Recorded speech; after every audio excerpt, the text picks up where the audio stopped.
Now, it's a quick break from the Premier League this week as we travel to Cardiff in the League Cup second round. That's Wednesday night. It's a 7:45 kickoff. We're recording this before Cardiff play Swansea in the Championship on Sunday, but it's not really about them, is it, Glenn, to be honest? I mean, the League Cup last season was a complete disaster, but we did learn quite a bit about squad players, and you feel that it's the same kind of thing this time. We're going to see a very different 11 starting on Wednesday.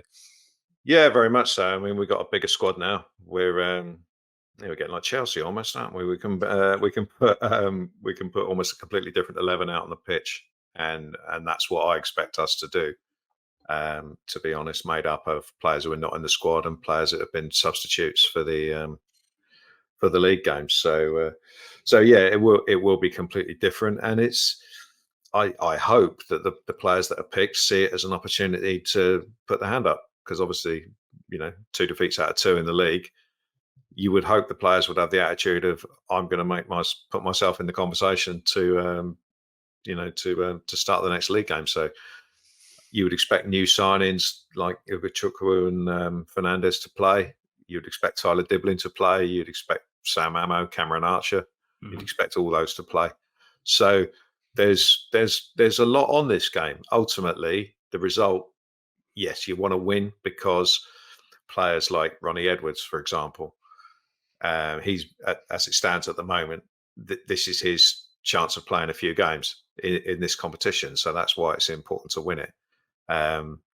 Last year, I could have said exactly the same thing about the fringe players that we had last year, and no one could give a rat's. It was just, I think there's a key difference, isn't there, Glenn, with the fringe players last year, and that was why I was shaking my head at the start of this segment, because last year the players who played in that cup game were ultimately people who didn't want to be here and the club were trying to force out, whereas this year it's people that are trying to force their way in.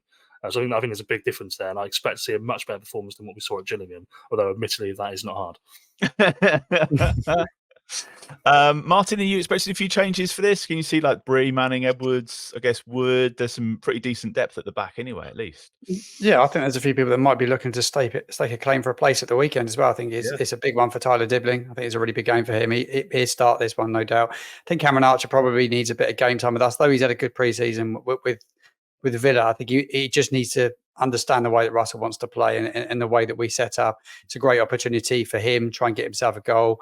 But yeah, I do think he make a change. I think potentially Joe Lumley come in and get a game in goal, unless there's another goalkeeper in the door by then, but unlikely.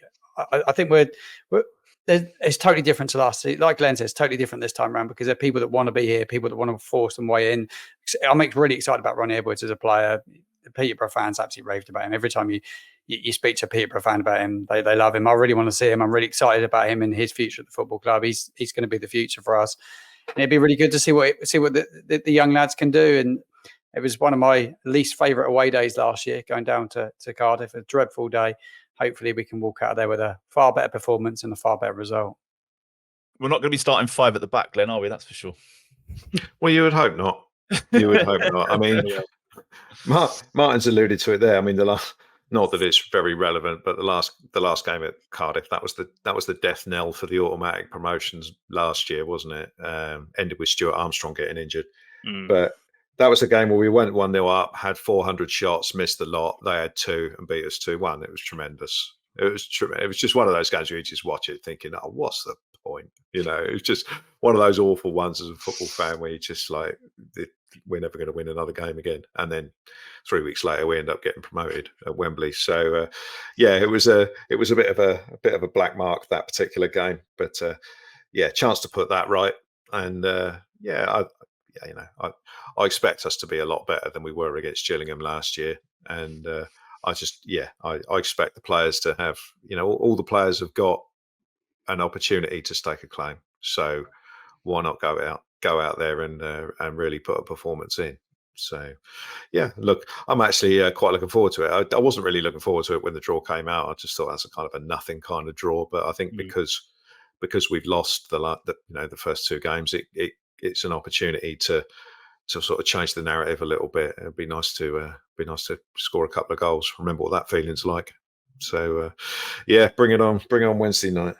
Is there anything else that we want to see from the game? Anything else we want to expect from the game? I mean, Glenn mentions a goal. That'd be a good start, I suppose. And I guess just some decent performances maybe from the squad players. Yeah, I think what I'd like to see from the game, and I'm aware that we're getting on a bit, so I'll keep it brief, but I'd like to see, as Martin said, Tyler and Sam play a key role in the team and have a real chance to play in front of the crowd, I suppose, again.